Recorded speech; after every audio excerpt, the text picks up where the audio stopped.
Hey, family. Hey, friends. Welcome, welcome, welcome, welcome one, welcome all. Hey there. How are you? Hopefully, you're having a fantabulous day, as am I. If you're new, welcome. If you're not new, welcome. If you're new, consider subscribing.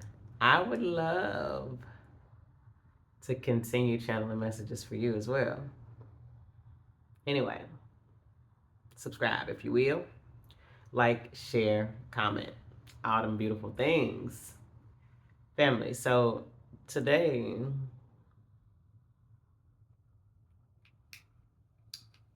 I've been picking up on first for some of y'all tired and probably really wondering why. If you, I don't know if you keep, some of y'all may or may not keep up with full moons and stuff like that, or moon cycles overall, moon phases, and how that impacts you.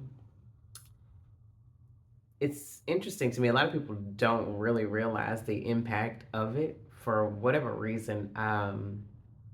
I say for whatever reason, but that's neither here nor there. We are one with everything. With that in mind, you have to know that the planetary alignments, as well as the sun's position and the moon's position, they have an impact on us energetically. Everything is energy. One thing impacts all, or the whole. Now, that doesn't necessarily mean that your your sun sign, your moon sign, your the actual moon should govern how you navigate your life. That's not what we're saying.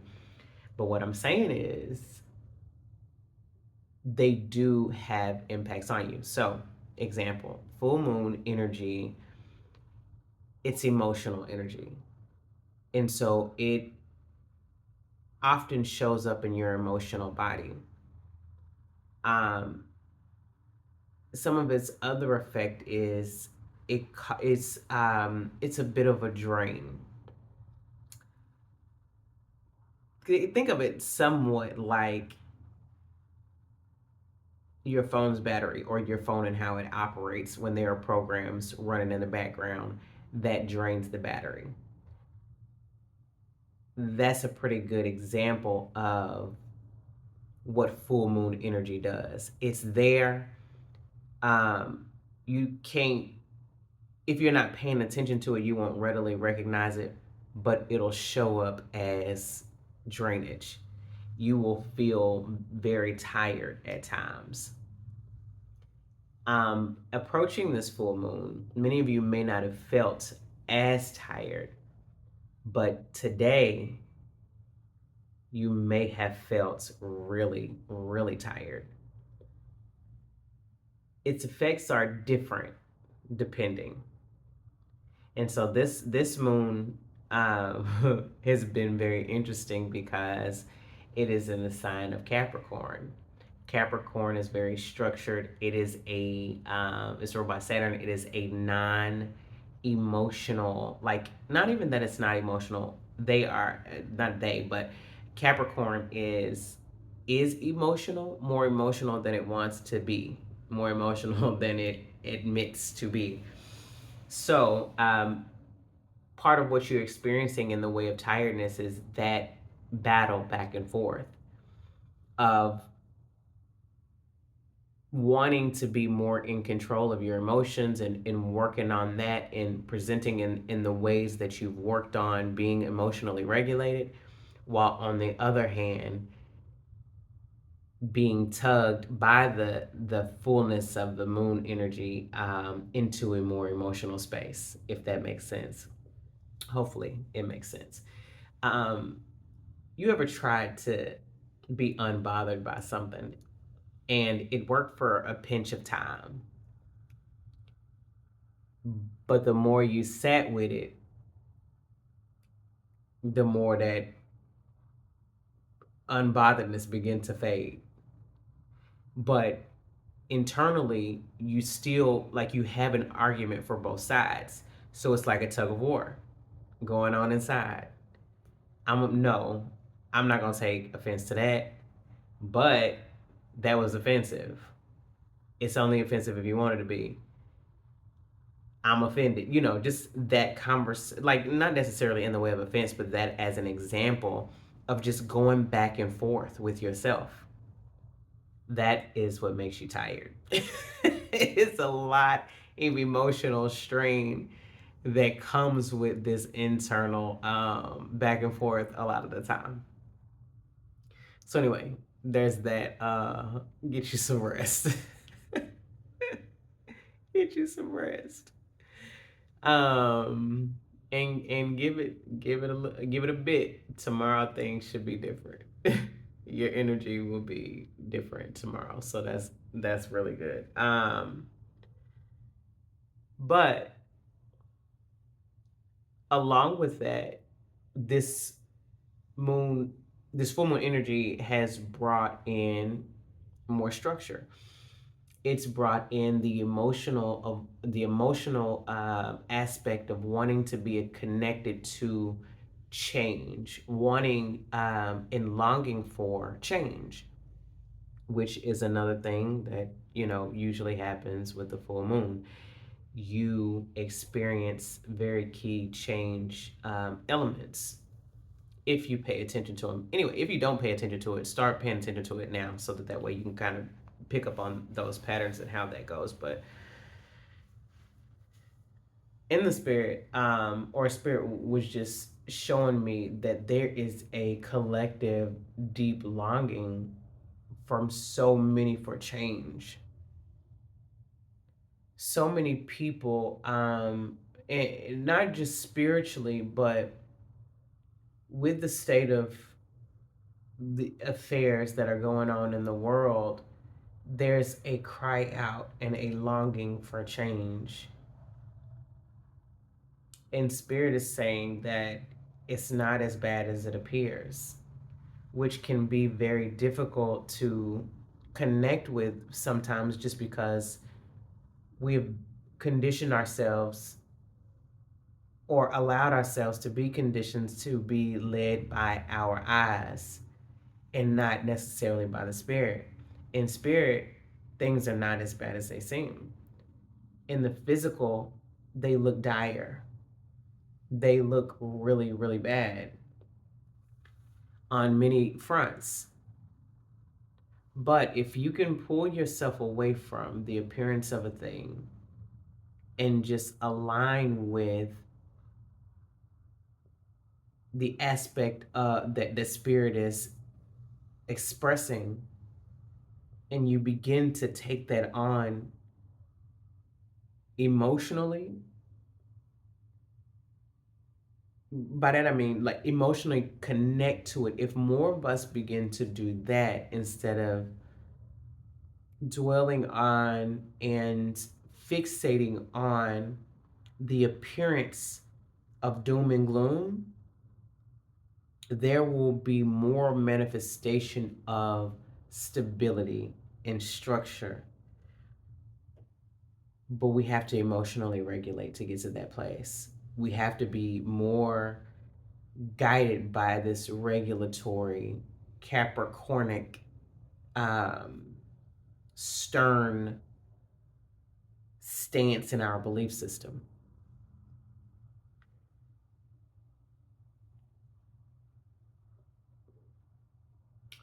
At the same time, Spirit is saying that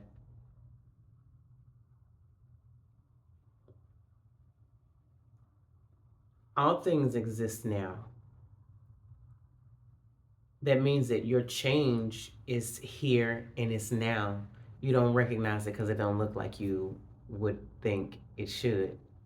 It's not the way you envisioned it, but it's here right now. It'll never look exactly the way you envision it to. It'll always look better by the time you realize it. It'll always look better by the time you realize it. The Spirit is saying that by the time you catch up to it in your awareness, it'll be way better than you ever imagined it to be. It will have been unfolding for a while, but one day everything will be illuminated in your eyes and you'll be able to see it as it is.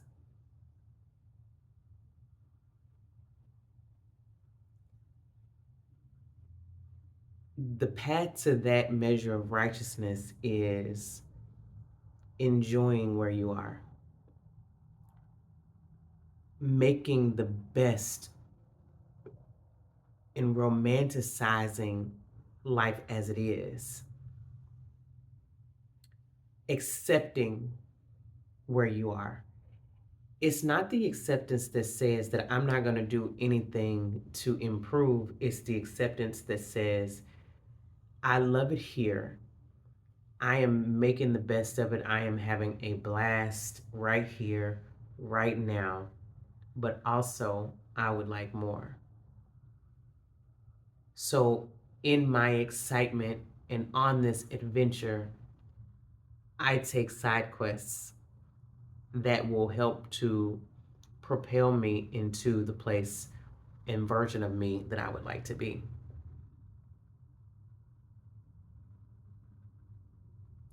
Your longing for change is not wrong. It's just right. It's a catalyst that will see you through on your way. But you got to make sure that you're enjoying the journey. Enjoy the journey.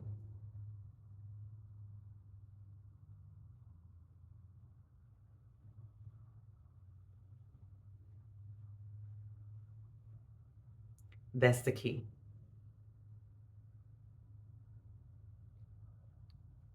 Finding joy and fulfillment in the journey, in the process.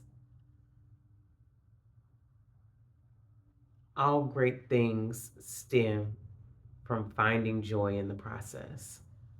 Thank you, Spirit.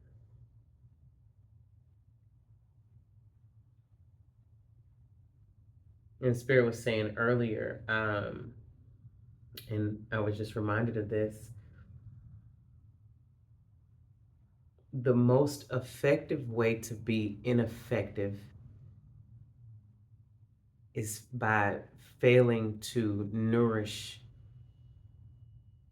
and replenish yourself.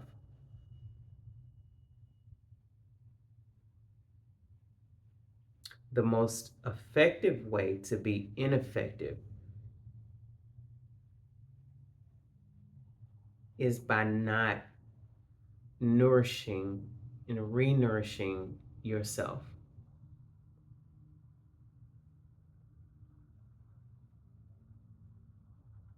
Which equates to living in a space in place of lack. That's all that is. When you're lacking something, your relationship to it is diminished. It diminishes any capacity and capability of going in the opposite direction. Instead, you manifest more from that lack space. Your subconscious mind doesn't know the difference between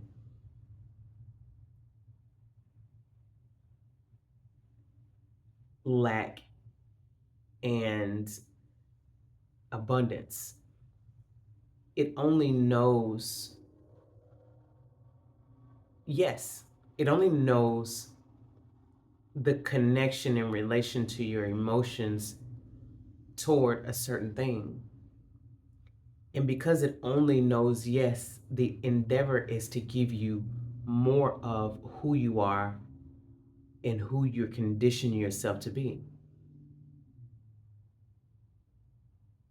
So whenever you say, I want more money, but you live in scarcity, in your emotional connection is more toward lack, you get more lack. There's some very intentional work that goes into changing your subconscious mind to align with the things that your mouth and your brain says.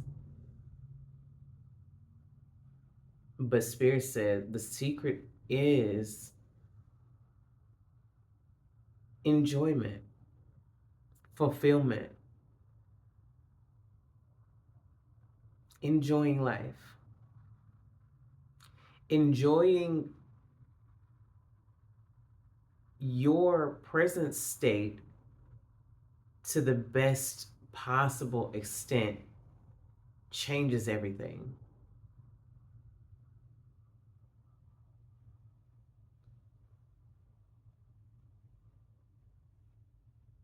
That is the work. If you if you would focus on enjoying your life and doing things that are nourishing and nourishment, there it is, thank you Spirit, nourishment to your person, to your being,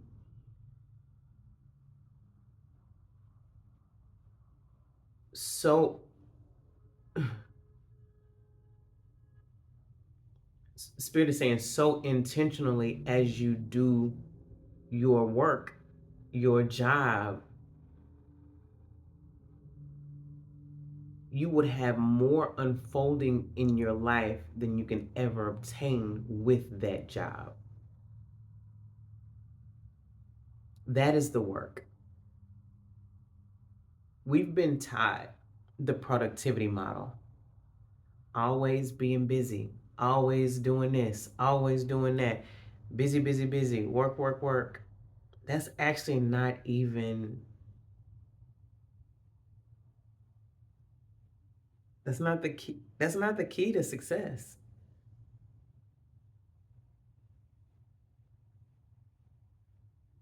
But you're taught that for a reason because you were intended to be a worker. They want you working. And if your mindset is set in that mode of what work actually is and what success actually is, then you stay a worker.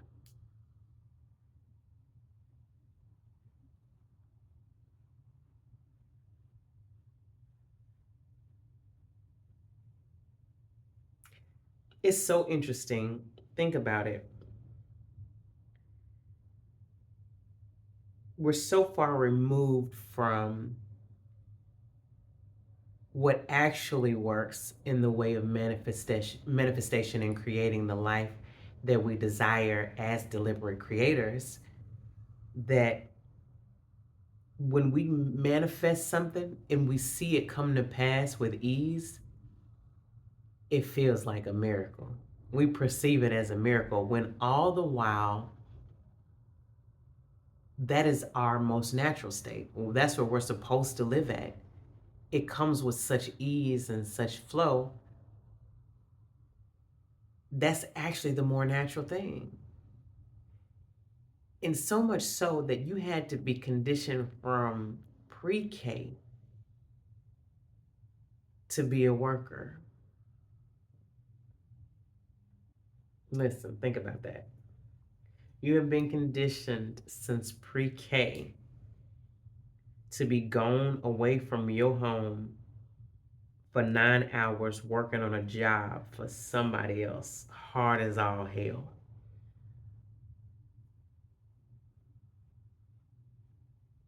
But manifesting a beautiful reality with ease without all that extraneous work that is connected to a job feels like a miracle. Everything about that is more natural.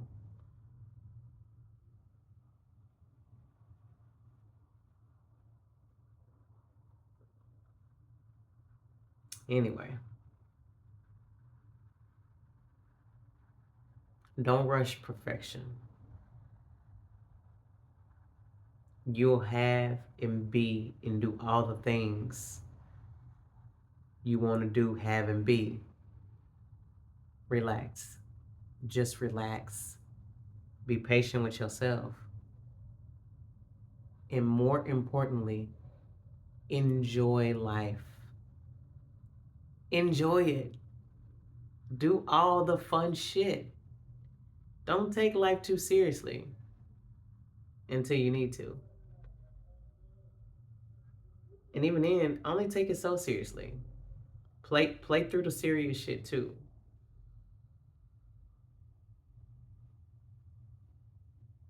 You got it. The change is here.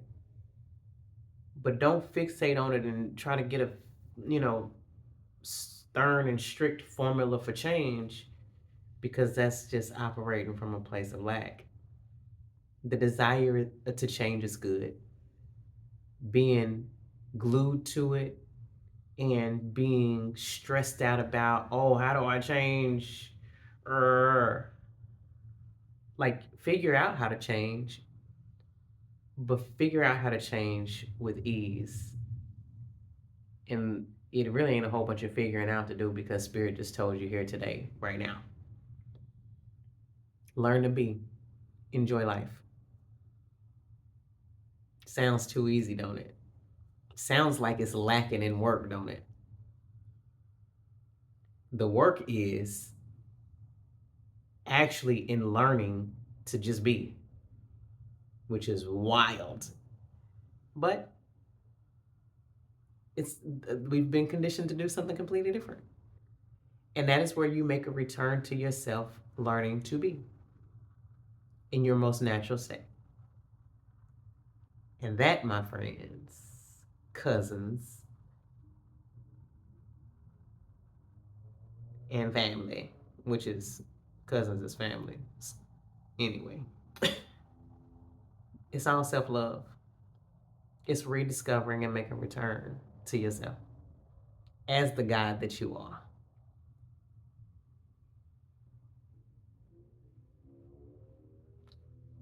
It's bizarre to me that we are all an extension of God. And we have to rediscover our infiniteness.